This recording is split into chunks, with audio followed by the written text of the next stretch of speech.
Okay, we are live. How exciting.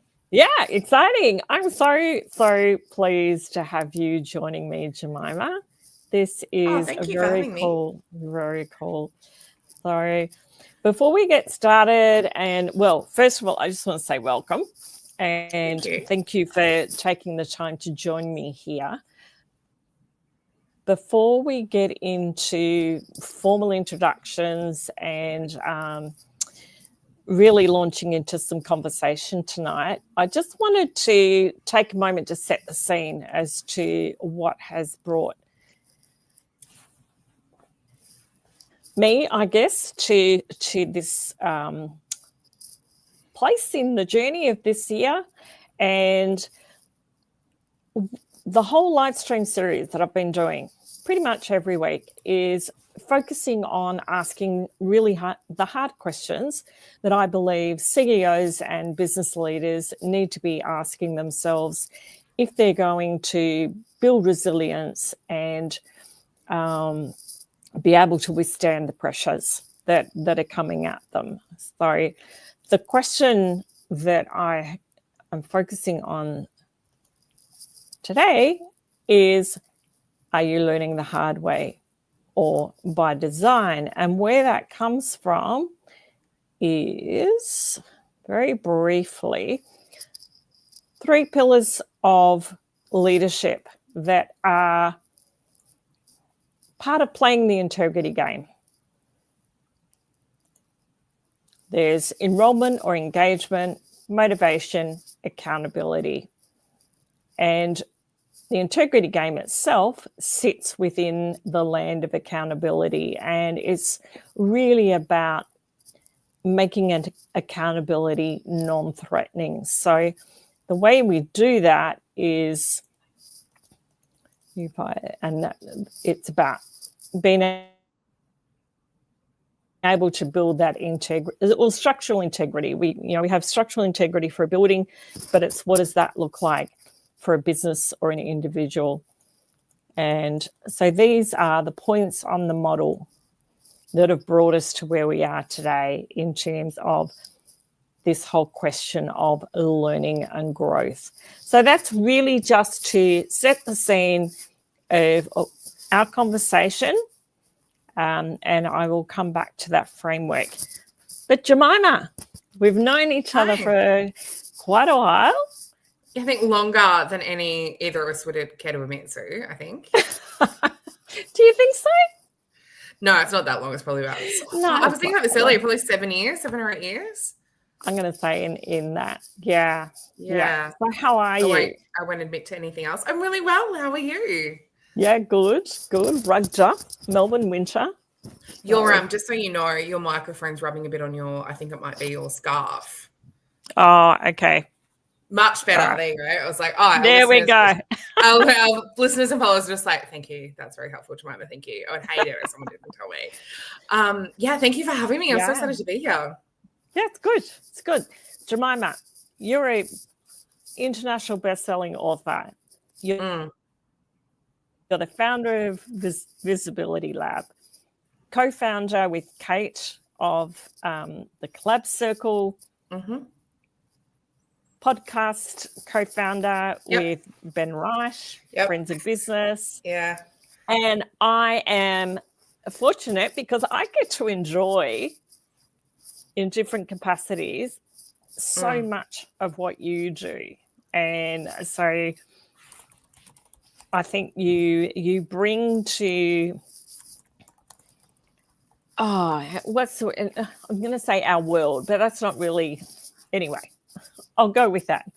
Yeah. You bring so much to people, businesses, you support them, you encourage them, create so many opportunities. So I get to be part of that in many ways, which is... I have dragged you kicking or screaming down to that. Really fortunate. Yeah.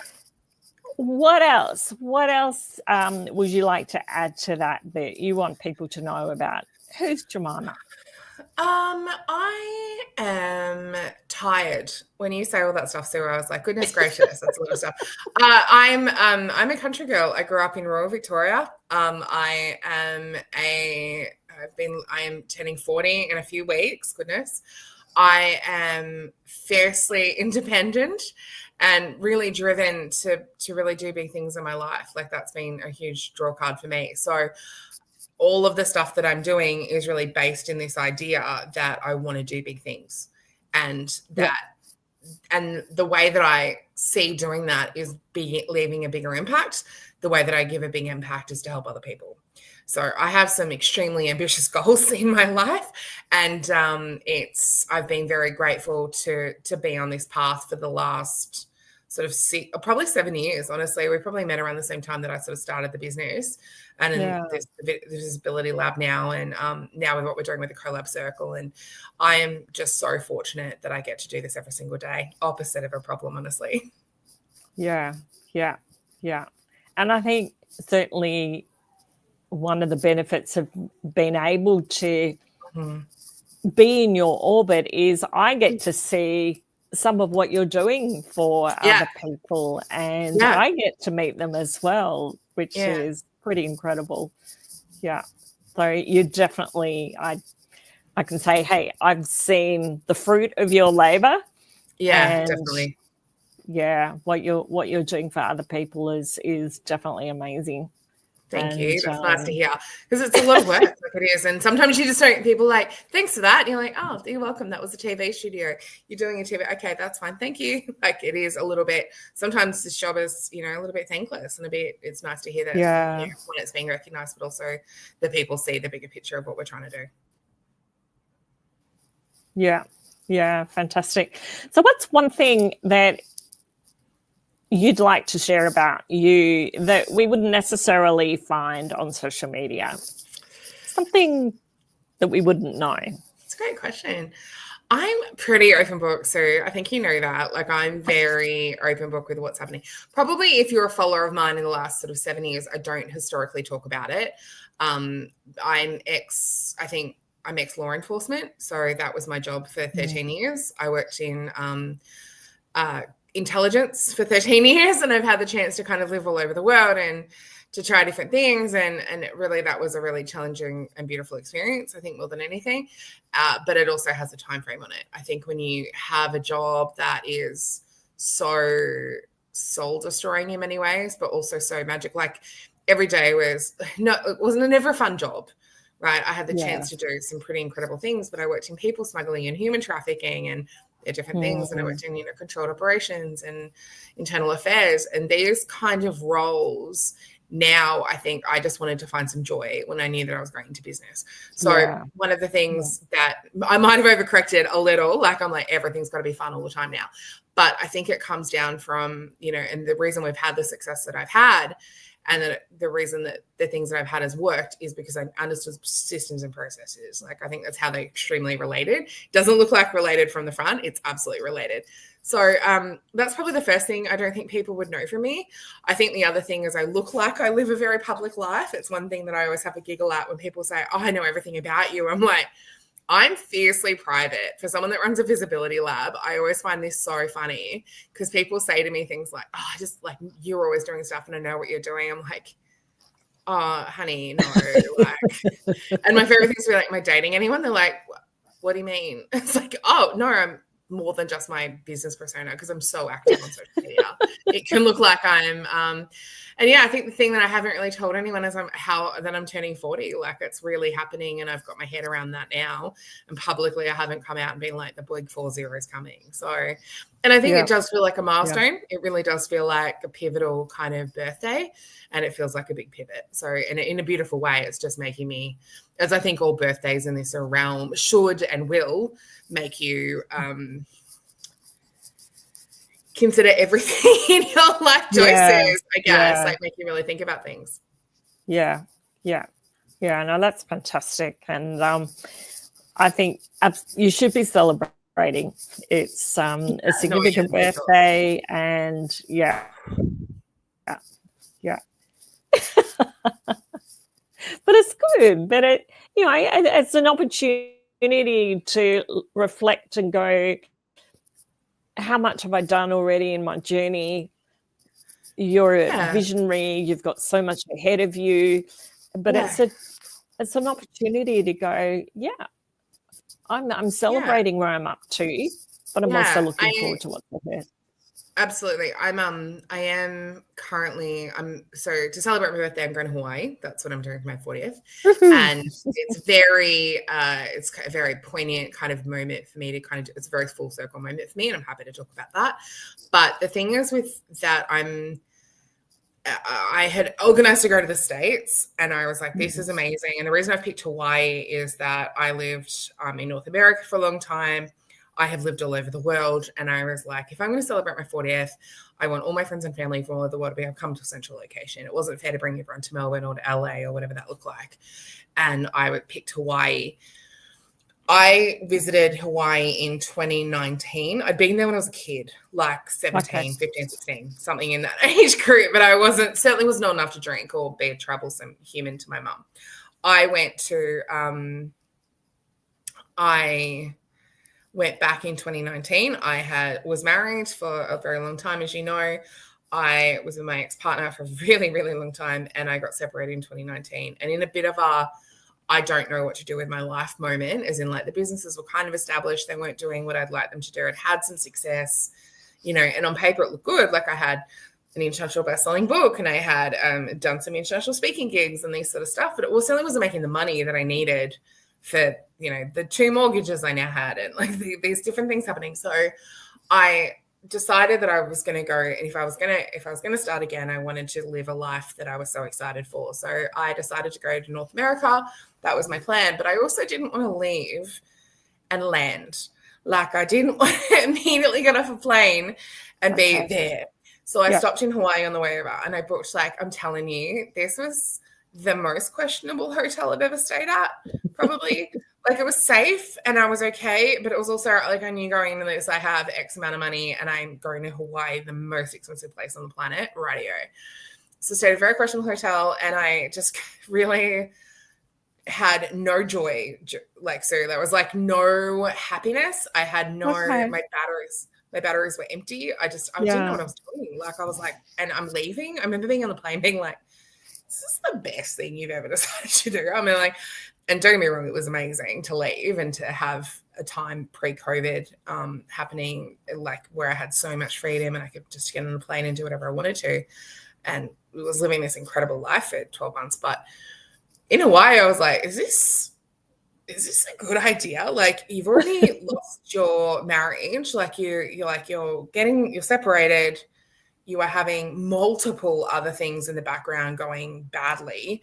I was trying to kick a tenant out of my house. I was in like a contract dispute with a previous employer. I won that, just so everyone knows.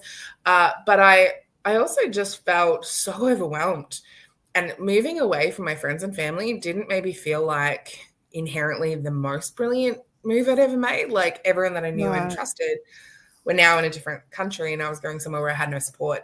And it I'll be honest, didn't click completely until I was in Hawaii. But I spent a couple of days on the ground, and I did a couple of tours, and I went on some like Instagram tours, and I did, hired a car and tried to figure out the other side of the road. And I did enjoy that time, but it was kind of like day 4. And this is kind of the full circle moment, Sarah. I think you'll love this.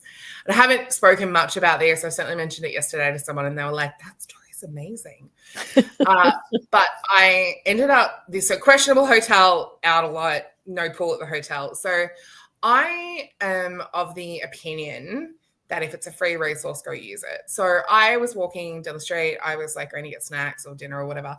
And I walked past a 5-star hotel. Now, to be a 5-star hotel, a couple of things need to happen. The number one thing is universally, they always have public bathrooms in their main lobby. I don't know why I know that. I just do. 5-star hotels are always go to the bathroom. That's I didn't know that. Yeah. I know that. I was like, oh, someone taught me that. And I was like, that is good to know. If it's like, this is good to know. So I walked inside, went to the bathroom and came back out. It was in the aircon. I was like, this is lovely. This hotel's amazing. Like I had no right, considering where I was affording to go even into this hotel. And as I walked in, I I come out of the bathroom and go back into this main lobby. It's beautiful. And someone said, "Oh, are you joining us for a drink?" And I was like, pretend like you think you are living here just for a second. I was like, yes, that would be lovely. Thank you so much. So they washed me out to the back, and I sat down in this like beautiful area, the sea breeze. It's gorgeous, right? And I'm sitting watching this beautiful banyan tree, and there's a pool, and it's just, and he brings me some, he's like, "I'll just get you some water."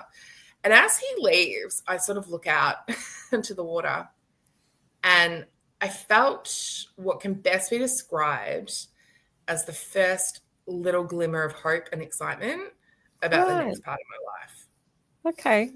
So this gentleman, I just want to paint the picture, sir, because this is important. This gentleman's like, "Hey, how you doing? I'll get you some water." He leaves. He comes back, and I'm like sobbing, crying. And he's like, "Are you all right?" I was like, "Yeah, I'm fine.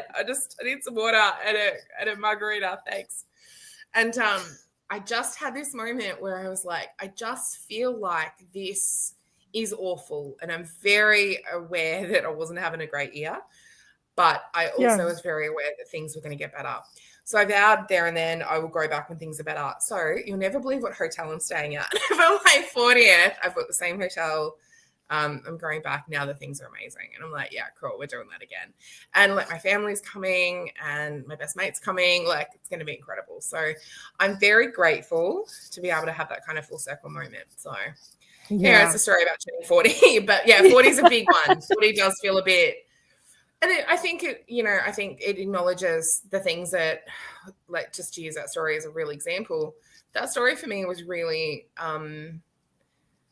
it could have been a very different story. If I'd stayed in my marriage, it would have been a different story because it wasn't great. If I had just decided to play small and stay in Canberra where I was living, it'd be a different story where I trusted myself and went all in, and here we are. So, and turning 40, I'm putting some photos together, and so I joke about being tired a lot. I'm like, there's a reason. I do a lot. Been a big few years. You're busy. You're active. You're very here, there, and everywhere. Yeah, yeah. Oh, that's amazing, and I love that whole full circle idea that you're now able to go celebrate and enjoy, and it's fantastic. Yeah, it's just something pretty magic about being able to do the thing that you said you would do, and then I've got the money for it, that I've got the processes set in place that people wanted to go, that, and it's now getting a bit closer, and I'm like, I better start thinking about what I'm doing for a week in Hawaii. So yeah, oh, that's fantastic. Really, really good. Now, thank you. I'm putting up a link so that if anyone is watching online and wants to come and join us live here, just click on that link and you can come and join in the conversation with us. Come say hi. And have some fun. So the topic that we were specifically going to talk to, and if I put the model back up again, is around learning and growth. And so my first question to you is,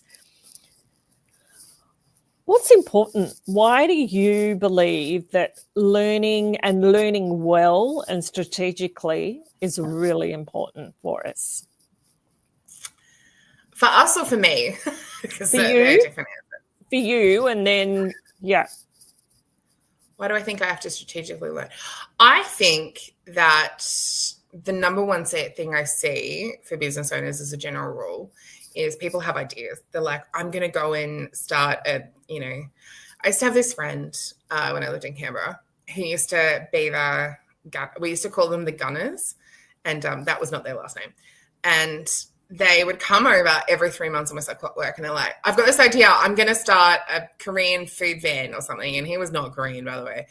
And then like 3 months later, by clockwork, it would be like, I'm going to open a bar. I'm going to start marine a brewery. I'm going to start, I don't know, pirate school. I don't know. I can't remember. I would just for me, it seems like static whenever I'd start talking. And the thing that I found really challenging about that was there was absolutely no strategy or understanding about what went into that, but two, why they were doing it. But also long note, it was just very reactive. And every time it was a new idea, we're doing this new thing because it's going to be great and everyone needs it. And I was like, So you get it up, like, I'm pretty sure this person had ADHD, and, you know, that's fine as someone who's probably neurodivergent also. Look, not being tested, but we're pretty sure. I think that there is something to be said about being strategic and the why of doing something. When I talk about my why, Yep. you are, as a business owner and as an entrepreneur and a professional, there are going to be days where you don't want to do the thing. When your why is greater than you, and this is where your desire to do bigger than yourself kicks in. If your desire was to open a Korean food van, which was literally something he once pitched to us, me and my ex-husband, was what's the plan after that? What's your driving force here? Because once you hit a speed bump, and they always come, and sometimes they're big and sometimes they're potholes, sometimes, you know, what happens for you then? Yeah. Because it's easy to lose momentum, I think, very importantly. And I think when it comes to learning in the long term for me and having a strategy down for that, if I'm not learning and I'm not growing and I'm not developing, I'm actually going backwards. And as a business owner, we need to be striving forward. And I know that there is a time and place for stopping and pausing and looking at the successes and not just continuing on the journey, but also you're only as good as like your last big hit. This is the thing that I think people forget. You're only as good as the thing that you last did. I did an award application for someone a while ago. It's just like, in 1997, I won this award, and I was like, have you done anything since then? She's like, oh, well. And I was like, that's 20 years ago, doll. Like, respectfully. Yeah. That's a while. It's 30 years now. I do math correctly in my head. It's 30 years ago that you did have success. I'm not saying that it's not credible, but that's old news. So what else are you doing? Yeah. So I think you have to keep going forward. Sorry. Do you think part of the issue is that we can get caught up in the mentality that we maybe go through secondary school? Some people may go on to university or do some other sort of education, but then there's a concept of, well, that's it. That's my learning. And forget about staying on some sort of continuum. And I think there's a few things you've raised there, and I've got some opinions on this too, in a surprise to no one. So I did okay in high school. Like, I was pretty good. I'm pretty studious. I do like to learn stuff. 90% of the time there's a documentary playing. When we jumped on, I didn't realize I was spending laptop. There was a documentary playing in the background because I was like, oh, I want to watch that after that. And I'll put it on to remind me. But I love studying, but I went to university and I did. And I think also, firstly, I think it's really irresponsible for us to ask 18-year-olds, what do you want to do with the rest of your life? Yeah. I'm almost 40 and I barely know what I want to do with my life. And, you know, I have a master's degree now. Can I just say, I don't use it. Like, education in those formal settings are a business. And like, I had to do some class in like professional development of business security system. Like, it was just this nuanced degree. And it was like, no, you need it for the credit. And I was like, I'm never going to use this. It was like organizational health or something. Okay. And it was professional development. That was part of your role. No, it was not part of my role at all. It was part of something they made me do at university in my postgrad when I was already at the AFP. And I'm like, are you joking? Yeah. Why am I studying? It was just wild. Anyway, banana stuff happening. Anyway, it just was a really, I think education is it is a business first and foremost, where I think we underestimate I think the formality stuff is really important. I would hire someone with any university degree, and I would struggle to hire someone that hadn't had a university degree as a full-time team member. I want to know that you can do the work. I want to know that you can sit down and do things when they're shit. I want to know when you're having a bad day that you're going to persevere for it, and that you understand that there's going to be 6 months where you don't love your job, but the greater good is there. I want you to know that there's hurdles that you've got. I want to know you've gone through this. But I don't necessarily care what the degree is in. When it comes to formalized education, I think we put a lot of, I must have an MBA to run a business. I've met some people with MBAs and they can't do better than me on a given day. because I've done my education in other ways. One, I got my hands really dirty. I made mistakes. I've cost myself tens of thousands, if not hundreds of thousands of dollars, doing bad things, investing in the wrong thing. I've gone into the wrong business partnerships. I have had to, seek legal advice on multiple times. I've had to, I have been threatened to be sued. Never happened. Good luck with that. My side of the street, very clean, but this is normal stuff that you go through in business, and it's just a perseverance thing that you have. But also you have to learn to be a jack of all trades. I have no interest in being an accountant. I know how to use Xero. I never thought I would be a graphic designer, but I tell you what, I can hold it with the best of them nowadays. My graphic designer friend gets annoyed at me that I can do better than him sometimes. So I think you constantly learn in this role, but you're learning different things. And I think we put too much emphasis on things like MBAs and not look at the practical side of it. I think that entrepreneurs figure something out that you are ever growing and ever needing to learn. So as an example, you go into my feed of TikTok, and I realize this is an echo chamber for me, but most of the things that I'm is like skill sets, or it's education, or it's information. That's constantly what I'm taking in. And I think, and like podcasts or all that, I watch a lot of documentaries. I don't need to watch How I Met Your Mother on repeat. I want to learn something new. Yeah. And I think that is a trait that entrepreneurs and business owners tend to have. Yeah. So what? Yeah. Before I go into my next question, I think it's interesting the distinction you draw between getting caught up in some of the formal learning, but I like what you talk about in terms of you're more interested in not so much the degree itself or the whatever that high level education is that someone has done, but the fact that they've done it. And the outcome based, for sure. It's the process. I don't care about the degree. Like, I want to know. One of the conversations I have to have, and you would have heard me say this too, is like, I just want to know you're in the arena getting your ass kicked. Yeah. Like, I just want to know that you can go through that process of when people say, I'd love to work for your business. What businesses have you got? None. I've got to get experience. No, I'm sorry, we can't take you. Like, I really like you. You seem lovely. But you've never had your ass kicked in this arena before. Therefore, very hard for me to get a read on you. Yeah. Because this arena is hard. I'm sorry. And I know it's going to offend some people, but it's so much more than just doing your business. Yeah. So what do you think? 8 p.m. and we're still working. I started work at 6:30 this morning because I'm going on holidays for 2 weeks. Like, everyone's like, oh, your life is so glamorous. You're an international best-selling author. Is that great? I'm like, have you ever written a book? It wasn't done in a ball gown. It wasn't. No. There was more mental health breakdowns than I would have liked. Like, there's a lot of grit in what we do. Yeah.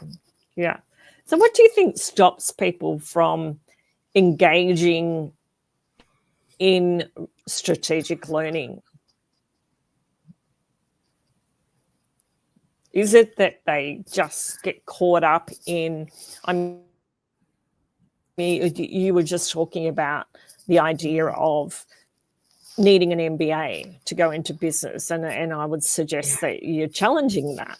Yeah, for sure. So, I have real thoughts on that. So, look, I think learning, and when we're talking about strategic learning, but like learning anything that's going to help you get further, I think I'd like to strategic learning sounds really scary to me because every time I heard the word strategy, I was like, oh, that's a lot.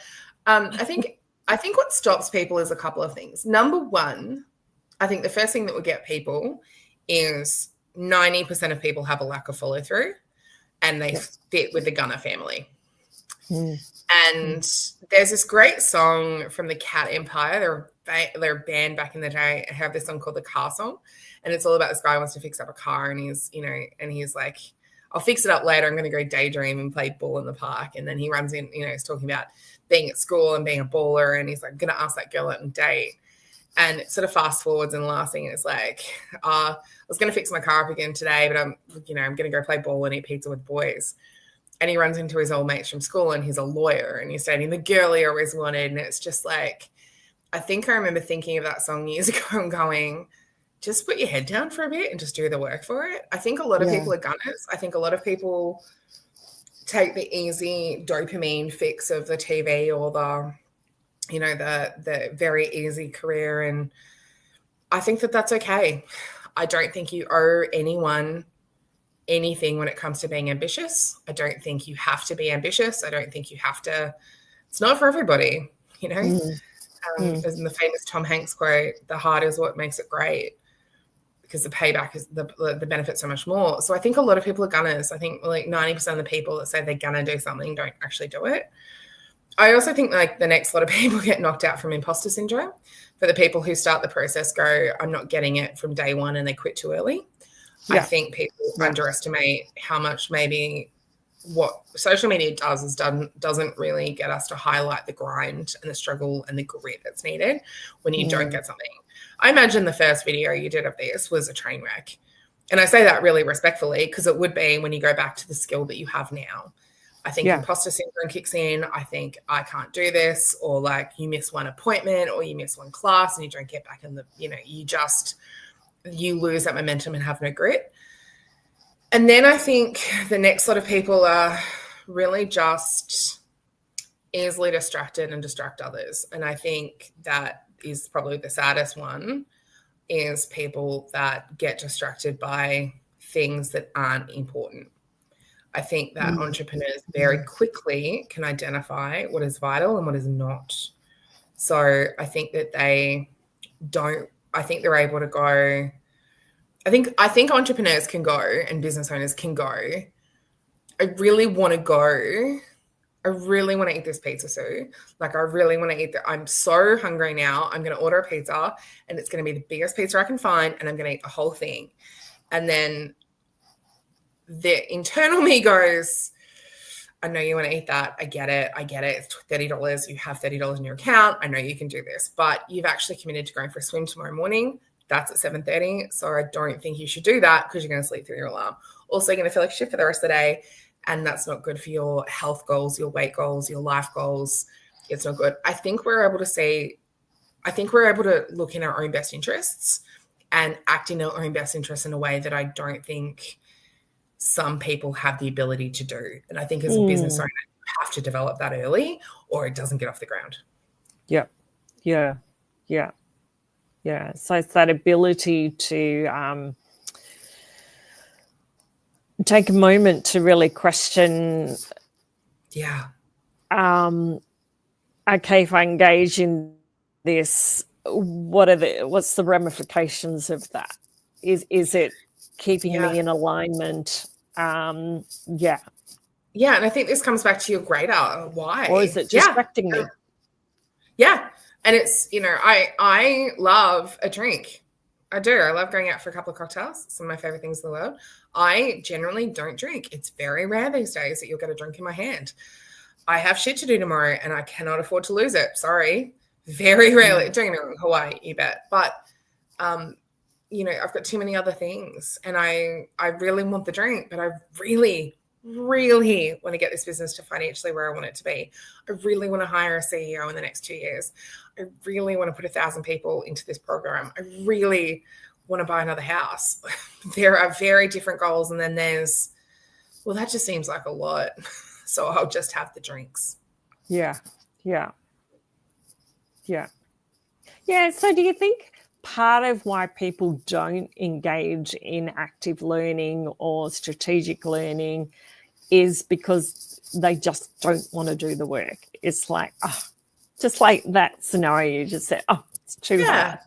I don't want to. I think they catch themselves in, I think there's many pitfalls in doing strategic learning. I think going back, I think it's hard. And I don't think, and it's the Tom Hanks quote for me. It's the from The League of Their Own. You would know the movie. And there's a part where she's like, it's too hard.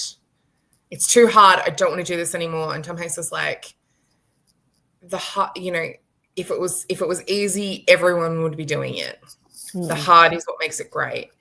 And I think I constantly think about that quote without realizing I'm doing it, because there are times where it's hard and I don't want to do this anymore. I would love to be at the pub, having a couple of drinks, like swiping on Tinder, living my best life.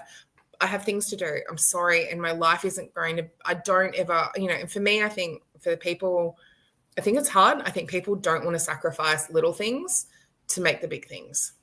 Yeah. That's a key one, I think. Yeah, you don't owe anyone to do the big things. Also, this is the other thing that I want to be really clear on. You don't owe anyone to step up to do anything. You don't have to be ambitious. You don't. My sister has 2 kids, loves it. Thinks it's the greatest thing in the world. She went back to school recently, and I'm a greatest advocate for that. I'm like, if you want to do more, do more. But also at the same time, you don't owe anyone anything to do more. Yeah. If you're happy, you love your life, you love cooking dinner every night, you love having 2.5 kids, love walking the dog at 10 p.m. at night, like you love your life, great. And all power to you. It's my very huge feminist thing. It's great for you, not for me. Great for you. You can do whatever you want. Never going to judge you, but it's not for me. Yeah. So what would you say then to someone who recognize they're sitting back, they recognize that, hang on, I'm falling into this pit a little bit of it's too hard, I don't want to do the work. But at the same time, they're going, hang on, I know there's more. I know, like, if they start looking at their why, they look at their potential and they go, actually, I'm capable of doing way more. There's a part of me that has that momentum, has that motivation to be more. Mm-hmm. What are some suggestions that you would offer them in terms of that whole learning trajectory, looking at the gaps maybe of where they are now to where they want to go? What are suggestions that you would offer someone in that position? Yeah, so if we've hit someone's nerve and they're like, oh my God, that's me, and you want to do something about it, I think the first thing is that the first thing I want you to know is that the journey of 1,000 miles starts with a single step. And I think to be very cautious initially of whose advice you take. And I say that from someone, because when you're in the early stages of this, the first thing you're going to do is turn around and say to your person, whoever that is, I'm thinking about, and I want to be clear that they may not support you doing it. Whatever the thing is that you're thinking about right now, there is a moment, there are some people who are not going to support what you were doing. There's a couple of reasons that happens. Number one, you are going to turn the mirror on them of their, like, you're like, I think I could be more. And they're going to be like, I feel like I could be more too, but I'm too scared of it. So they're going to shine their concerns at you and mimic like they're worried for you. And that's their stuff, not yours. But you also kind of get advice from someone about who you're going to be in the future, and get them to support your dreams ever. And I don't say that to make it difficult for anyone, but I just want you to understand that no one knows what you are capable of doing ever. You barely know what you are capable of doing. Yourself. You don't even know what you could achieve. And that's where it's limitless. Like, honestly, the things that you do, like, I'd love to be an international bestseller author again. And I was like, F it. We're going to go for the New York Times bestselling list next one. Like, that's like, we're not messing around with this. We're going to go hard here. And I think there is this moment where, like, people just turn around the first moment. They're like, so I've got this idea. I think I want to go to school. And I can't guarantee that, one, you're going to understand it. I don't expect them to understand. Don't expect them to support it. Just know that if you are being pulled in one direction, there's a reason for it. I think you're always there's 2 types of, like, pain. The one is pain of failure and the one is pain of regret. I would prefer to fail every single time. Mm-hmm. I think we take for granted we get, 40,000 days on this planet. That is 4,000 weeks. Like, you are the clock is ticking for every one of us. Like, not to be too morose, but like, this is not a dress rehearsal. Yeah. Start acting like it. And if you want to try something, just, like, have a crack. what is the worst that's going to happen? Like, it could change your life. And people say, like, what if it goes wrong? What if it doesn't? What if you take that job and it's the best thing you ever did? What if you start that course and you find a new passion? What if that conversation turns into a friendship? What if that date turns into marriage? What if that, that I'm going to look at a cat turns into, I'm going to look at this pet shop today. Oh my God, I've got a best friend for life. You never know the good that can come out of something. Yeah.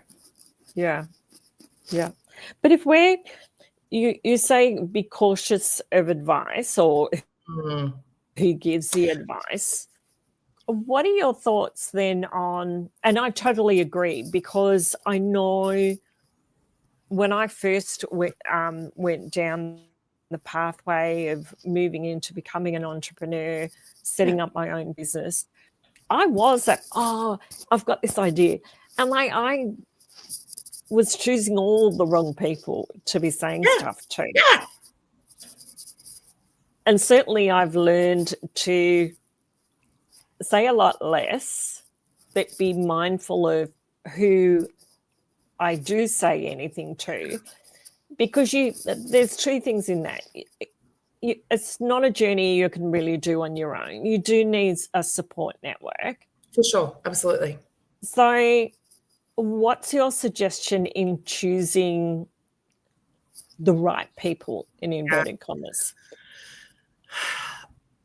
My first ever, so you're effectively talking, so you're about the Summer 5 people. And I'm just going to very quickly explain that for anyone that's not listening. The Summer 5 people is this very clear idea that was created by Jim Rohn, that the people that you spend the most time with will have a greater impact in your life than your genetics, DNA, any of that sort of stuff. It is exclusively going to be down to who you're talking to and who you're hanging out with. So when I say be careful of the person you turn around and ask, because you're not in the entrepreneurial world, it's really unlikely that person's going to be a business owner or an entrepreneur. It is more likely they're going to be your mate Steve, who works in accounting. And that's fine, but Steve is going to have no idea about any of this. So to come with him for ideas, you're probably not going to get great feedback. And you're probably not going to get what you needed to hear to start you on that journey. And it's probably going to delay you, and it's probably going to scare you, and it might even pause you indefinitely. So I think, firstly, the Summer 5 people. My initial person, and remember, I came from law enforcement. You are so far away from business owners at that point. It's wild. So I had to find business owners. Yeah. And I didn't know how to do that. I had never heard of a networking group. I didn't know what a business coach was. I'd never heard of any of this. And I went online and I looked for business inspiration. Literally typed in Google, business inspiration. My first ever mentor was Gary Vaynerchuk, Gary V.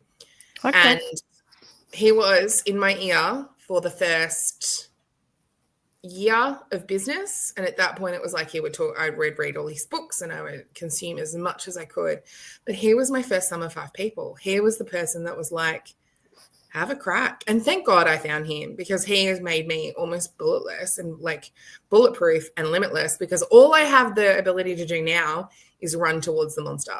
Absolutely. Because I'm like, what is the worst that is going to happen? And I'm telling you, I've been in some pretty bad scenarios. Nothing like that in entrepreneurship, right? So, I think sometimes the people that are going to be your bigger supporters, you won't even know them to start with. I have met Gary. I now know him. I've met him multiple times. He has a nickname for me. That's where we're at.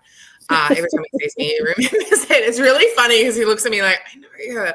Oh, it's Google Girl. Like, this is the joke. Like, and I sat, front row with him, and I've gotten to like hug him, and, stayed in like a place in Austin, Texas with him. And it's been incredible. I said to him once, you're my first mentor. And he's like, you're welcome. I'm so happy I could help. My mentors now look like other people. And how I picked them was looking for people that were going directions that I wanted to go. Yeah. I looked for people that were already acting in alignment with, building the thing. The reason we get a personal trainer at the gym is because they're super fit and they're super buff and they're doing what we want to do. There's like a running coach that I really would like to work with, because my runs aren't getting faster. I'm in fact terrible at them, but I'm like really good over distance. I want to get better. There's a running coach to come in and help me. The first thing I would do is find people online that you have alignment with and consume everything possible. Get their books, listen to podcasts, and start to figure out who you want to be when in the future and what this all looks like. I would look for networking groups. I would strongly advise you to go to networking groups. Each of them have their own cost benefit, so buckle in for that. Rule of thumb, the more people that, the more money it is to grow, the higher quality of the business owner. That tends to be a rule. And if you go to meet up, it's the wild, wild west. Good luck. If you go to, organize things, BNI, BX Networking, the CoLab Circle, each cost benefit for all of those. So just be aware. And finally, just your sum of 5 people need to be people that you look at and admire in one way or another. Yeah. I want to trade from them. I want to learn from them. I want their bank account. I want their fitness level. I want their health. I want their wellness. And every single person that you read out in every business, I'm like, I adore qualities in each of those people and I aspire to be like them. Yeah. And I guess, though, recognizing that there's not going to be any one person that ticks all the boxes. You're going to have, Very rarely are you going to find like the perfect unicorn person. And I think that that's really important to acknowledge that, it's why it's 5 people. It's not like find your person. You're never going to be that fortunate. Yeah. Now that's brilliant. I love it. Is there anything else before we start to look at wrapping up that you would want to add to this idea of learning and learning well? Because we don't want to just go off. I think it's intentional learning. I think is really important. Yeah. I do it intentional. I'm very good. Like if learning and development is part of who you are, like, and it has to be if you're a business owner, and it can look like many things, and it doesn't have to look like sitting down and a textbook. Like, in fact, I'd be shocked if it did. There are some textbooks I'm sure that you need to read for different things, but this is not one of them. I think your learning and education journey will come from things like books that people recommend. There are reasons that people say things like you have to read Atomic Habits. Yeah. But books are only as good as, and learning is only as good as the implementation. So be mindful of that. I think I made learning a habit, and I made it I made it a habit because I did intentional things at intentional times. So I'm going to give a real life example here. So the first thing is that my calendar is organized within an inch of my life, because I won't get anything done if it's not. So I'll be like, today we're doing this. This is what's happening. Here are the 20 things I need to do, and I'm not going to bed until it's done. One of the things in there is like every morning I have a very set routine. And so it means that I'm doing motivational podcasts and thought leadership pieces for me first thing in the morning to get me in the right frame of mind to go and do these things. I'm not watching TV. And so if I want to chill out and not rest properly, and I've got, I don't want to just watch TV for the hell of it, I make myself watch a documentary or a series and turn it into intentional watching and listening. On Saturday mornings, my favorite podcast drops. And so on Saturday mornings, guess what I have to do is I clean the house and listen to that podcast. Yeah. I create those times, like, 15 minutes in the car to go and get milk isn't a long way. 15 minutes at a book at 1.5 is half an hour of a book that's probably 4 hours long. There are so many things that you don't realize of times that you can slot this stuff in if you wanted to. And I think this old saying of like, I don't have time is rubbish. I really think it's rubbish. And I think education is going to look different. And education can be having dinner with mates, and it can be sitting with other people and, sit with the old quote of like, sit with warriors, the conversation's different. You bet. Yes. Yeah. I bet it's different. Yeah. Yeah. I love that. I love the concept of, and again, that's if choose wisely who you are spending time with. But how many boxes does that tick? For example, sitting around a table, good food, good people, like you're getting that emotional lift because you're having good conversation, but you're learning. And so maybe it's as much about shifting how do we view learning? What can learning encompass? It just be a really good conversation. Without you realizing it, that's kind of the ad I want to run for the collab circle, because it is good food, sitting around, having great food, having conversation and learning from each other. And it's like, we do this whole thing, you remember, like, you come along to this, that people sit down and have this conversation, like, what problem are you facing? And it's sitting with warriors who are going through the battle and just being like, I'm getting my ass kicked out here and I need a social media person. And 4 people like, here's my VA. And then you have other people who are like, I need help to do this thing. And I'm like, let's go. Okay. Someone said last night's collab circle, someone's like, I need help. And I'm like, I've got 40 boxes. Do you want them? He's like, are you serious? I was like, yeah, come pick them up. It's very simple stuff, but your community, you learn from people every single day while you're around them. And I think I don't have the urge to pick up as many books anymore. I don't have the urge to listen to as many podcasts and the buried stuff, because I will just get on the phone and be like, hey, I need that health motivation today, or I need that, Ben Wright, my business partner, just ran a triathlon with a broken tibia over the weekend. The man ran on a broken leg for 9 hours. He's insane, right? But also every time I go there, I'm like, I should add more berries to the food I'm eating. Guess what I buy every time now? Berries. His wife put out this shaker of dried onions and shallots and something else. And I was like, I'm going to go buy that. And it just makes all dinners now a little bit better, and it's healthier and it's got high protein. And it's just these little things that you can learn from people every single day without realizing you're doing it. And the sum of these different activities and the things you are doing add up to monumental changes. Yeah. Also read Atomic Habits. That'll make a lot more sense for you. Yes, James Clear, Atomic. 10 out of 10. The book's amazing. Yeah. I think one of the biggest things I learned from that was when you want to add in something new, look at something that you're doing already and leverage off that to get that consistency happening in terms of building a habit. And I love... I want to listen to a book. I have to get groceries every week, guys. I hate grocery shopping. My least favorite thing in the world. I hate laundry. I hate repetitive stuff that I don't feel like I'm getting a benefit for. No extra stuff happens. It's just I get clean laundry and I get milk. I get so mad having to do that stuff. But the thing that I would say is I tried to gamify it for myself. How can I learn while I'm doing this? You know what you can listen to? Podcasts while we're in the supermarket if you've got headphones. It's actually pretty great. And I can listen to my podcast on Saturday morning when I do the laundry. And I'm not feeling like, it's not The Simpsons in the background. And there's time and place for that. I'm not saying you can't listen to what you want to listen to, but there's time and place for education in different formats as life changes and as you change as a person. Also, I don't listen to Gary Vee anymore. Yeah. Respectfully, he went a bit full finance bro on me. Thanks. Love you. And I owe him a lot. I do. He really helped me, but it's just not my jam now. There are other people and other things I need. I don't need a cheerleader. I now need business strategy and growth advice. Yeah.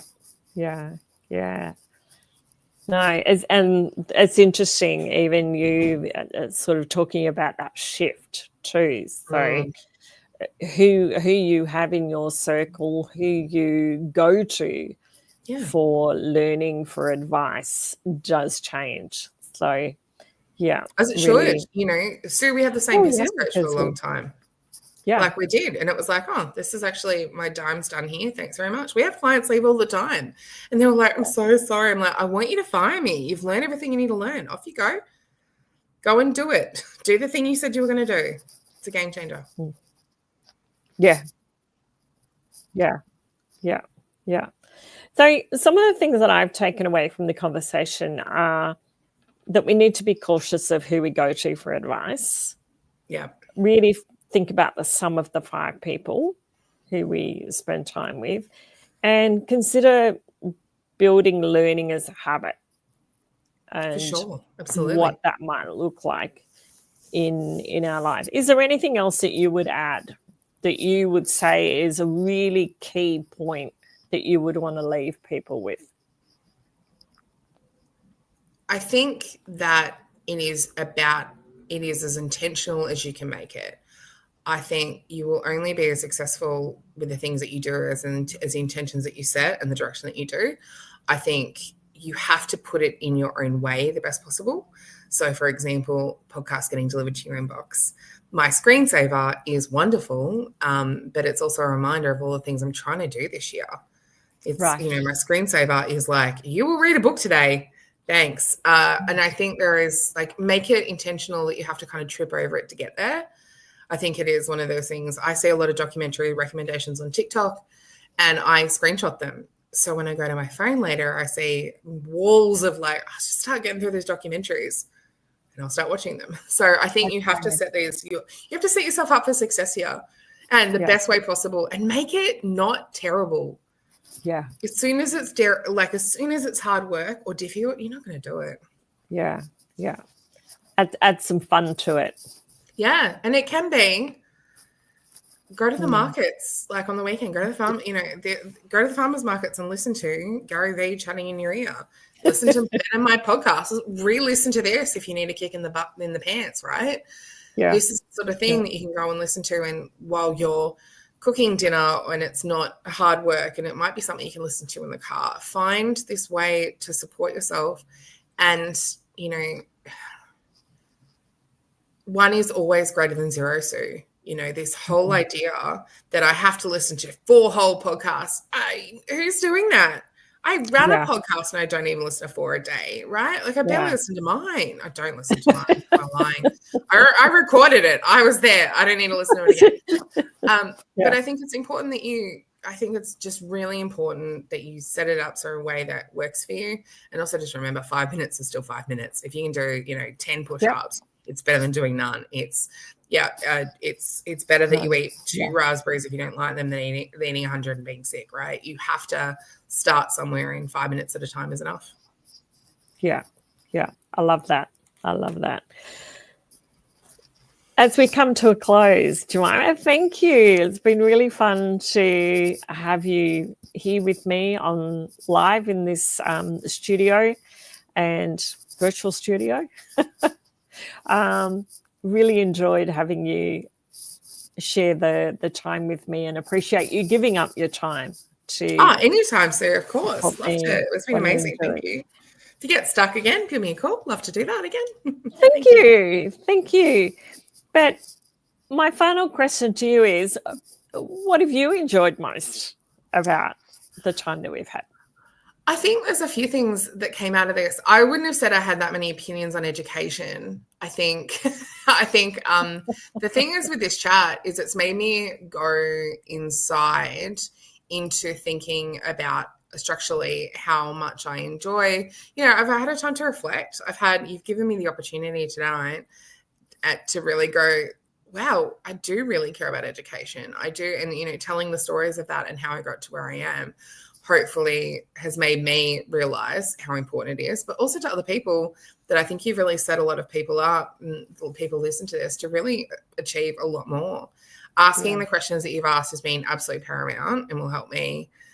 It has made me really reflect on my learning journey and how it's really changed. I probably had never thought about that before. Yeah. Well, that's great. And it was a long way of saying you're a very good interviewer. Well done. Oh, thank you. No, that's really interesting. And I'll be interested now to see with those insights that you've gained, what does that transpire into for you and sort of how you the voice that you develop maybe more in that space and because I think that's certainly the sessions that I'm part of in your circle, being part of the collab circle. And as a shout out, I didn't do a banner, but I would highly recommend anyone that's looking for a networking event, highly recommend the collab circle. And Jemimah, you now just let's spend 20 seconds looking at that. You've got East Melbourne, Bayside, Canberra. There's online, so there's lots of options. And I think there's a new one coming. Williamstown, yeah, officially Williamstown's coming online in August, September. So we're excited for that. Okay. Yeah, dinner meetings where it's not networking. It is certainly way more than networking. It's group coaching, being around people who are, you want to find yourself 5 people where we call it our circle of influence. I get to learn from people. I run it and I get to learn from people every night. So as a participant, highly recommend it. And it's certainly a place where I have found some just really incredible people. And I think that's one thing that I, again, segueing a little bit, but I love about being in your circle, Jemimah, is the quality of the people that you bring around you is incredible. And yeah, I've got a fairly, my word for the, did you do a word for the year this year? Did you do a word? No. I do a word? Yeah. No, I don't think I did. So I pick words every year for my year, and this year was gold. And so I've always been I've had some medium experiences, as we all have. And one of the things I'm getting really clear on is like every experience in my life should be gold. And that includes my people. And once I set that intention, I got to really see who was really good for me and good for my circle and was bringing support to the table. I keep my side of the street very clean. I've had very few disagreements with people. If I make a mistake, I'm the first to own it. And in this world, like I don't complain about other people. I don't talk shit about anyone. Like I'm a very good human in that sense. Where it sometimes gets a bit dicey is when other people are around you. They can make it challenging. I don't have medium people anymore. So we're going with exclusively gold. And to the point, I actually got a gold bracelet, sold it onto my wrist. I can't take it off. Yeah, we can have a look at it next week. My word's gold. So the people around me are everything. And I have worked very hard to cull that circle. I'm extremely private in many ways, although it doesn't look like that normally. I'm extremely private in many ways, but the circle that gets close to me, I would take a bullet for those people. And everyone at that table are incredible humans that I want in my circle forever. They've been amazing. Yeah. Fantastic. All right. Well, I think we could just keep talking all night. So. Yeah. Get me back in a few weeks. Once you've knocked out everyone, let's do it. But yeah, for sure.